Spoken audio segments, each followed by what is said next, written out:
Halo pemirsa JPR TV dari Sabang sampai Merauke, dari Miangas hingga Pulau Rote. Berjumpa kembali dengan saya Anggria Ratri dalam program Kominfo Newsroom.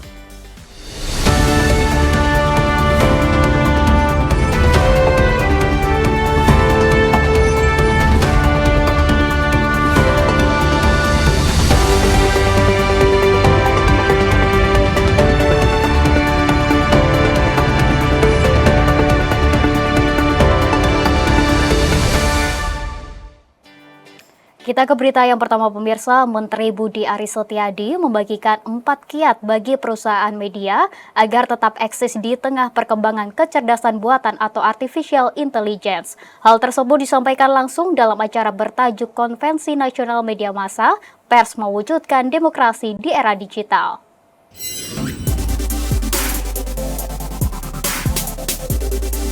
Perkembangan teknologi kecerdasan buatan atau artificial intelligence (AI) bisa memberikan peluang bagi pelaku industri media, namun juga menjadi tantangan tersendiri yang dihadapi oleh media massa.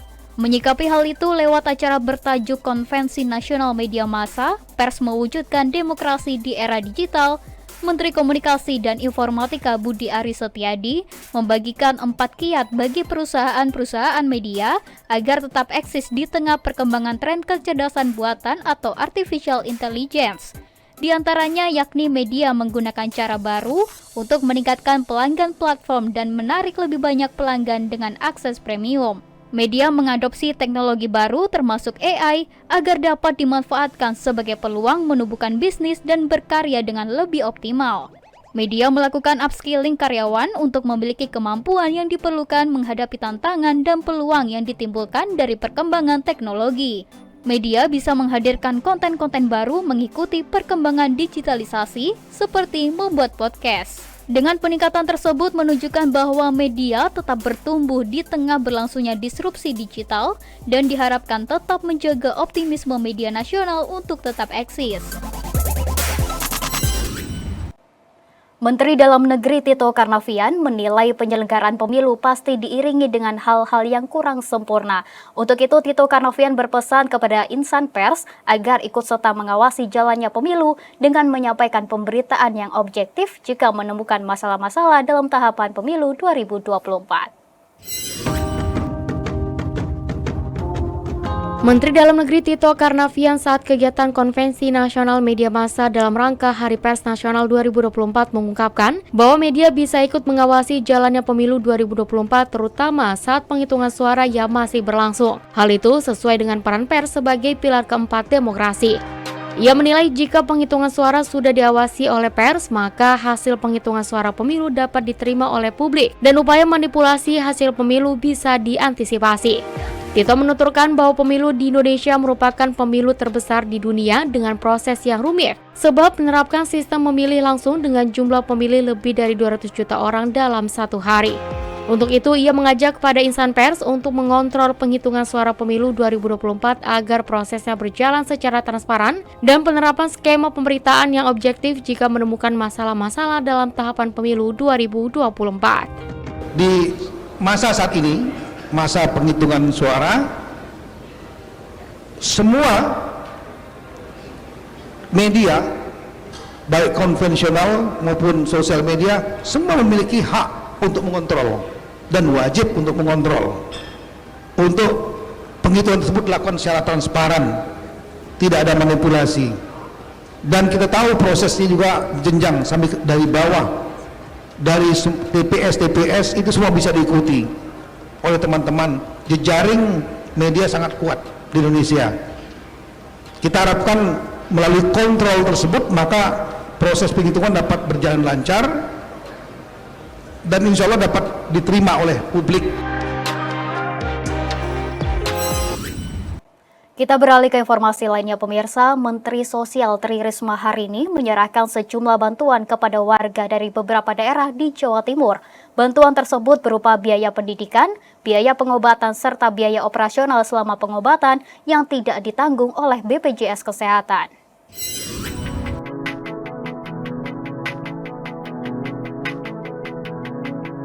Terbatasnya biaya yang ditanggung BPJS Kesehatan membuat Menteri Sosial Tri Risma hari ini tergugah untuk membantu dan menyalurkan sejumlah bantuan kepada warga penerima manfaat. Hal tersebut dilakukan Mensos Risma di Kota Malang, Jawa Timur. Secara simbolis, Menteri Risma menyerahkan sejumlah bantuan berupa biaya pendidikan, biaya pengobatan, biaya operasional selama pengobatan, dan lain-lain yang tidak tercover atau terlindungi oleh BPJS Kesehatan. Bantuan biaya pengobatan juga diberikan kepada 2 anak penderita hidrosefalus dan 1 anak penderita kanker mata. Sementara itu, bantuan biaya pendidikan juga diberikan kepada seorang siswa kelas 1 sekolah menengah pertama yang kedua orang tuanya meninggal dunia.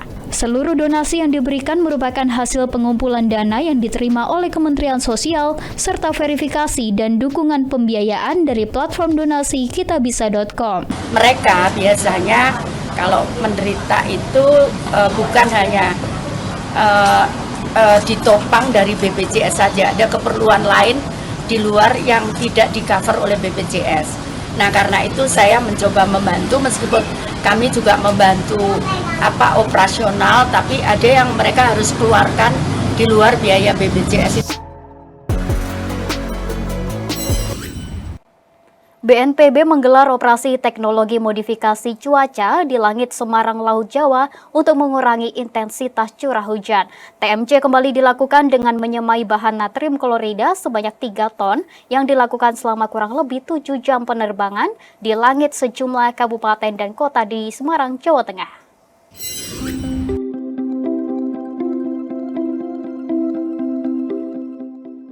Badan Nasional Penanggulangan Bencana telah melakukan operasi teknologi modifikasi cuaca di langit Semarang, Laut Jawa guna mengurangi intensitas curah hujan yang menjadi salah satu faktor pemicu terjadinya bencana banjir di wilayah Kabupaten Grobogan, Demak, Kudus, dan sekitarnya pada awal hingga pertengahan Februari 2024. Teknologi modifikasi cuaca tersebut dilakukan dengan melakukan penyemaian garam atau natrium klorida sebanyak 3 kali penerbangan. Selama kurang lebih 7 jam penerbangan dengan total NaCl yang disemai sebanyak 3 ton menggunakan pesawat Kesan 208 Caravan ke gumpalan awan di langit sejumlah kabupaten dan kota di Semarang. Direktur Sumber Daya Darurat Kedeputian Penanganan Darurat BNPB Agus Rianto mengatakan, dengan dilakukannya operasi teknologi modifikasi cuaca, diharapkan aliran debit sungai dari wilayah hulu yang berhilir di Demak tidak kembali naik pada saat proses penutupan tanggul yang jebol, dan dapat meringankan beban warga terdampak agar tidak tergenang banjir dalam waktu yang lama. Pertama adalah bagaimana supaya debit air yang dari hulu ini tidak terlalu masif sehingga mempercepat proses penutupan tanggul yang jebol. Dan ini alhamdulillah sampai dengan sekarang secara penutupan 100% lautnya tidak ada air lagi yang melimpah atau mengalir ke daerah pemukiman dari sungai itu. Sekarang tinggal perapihan ya untuk badan tanggul. Selain operasi teknologi modifikasi cuaca, BNPB juga mengirimkan sejumlah personel khusus untuk mendampingi pemerintah Kabupaten Demak dalam rangka percepatan penanganan darurat bencana banjir hingga masa pemulihan dan rehabilitasi serta rekonstruksi lainnya. Pemirsa, sejumlah informasi akan kami hadirkan setelah jeda pariwara berikut ini. Tetaplah bersama kami.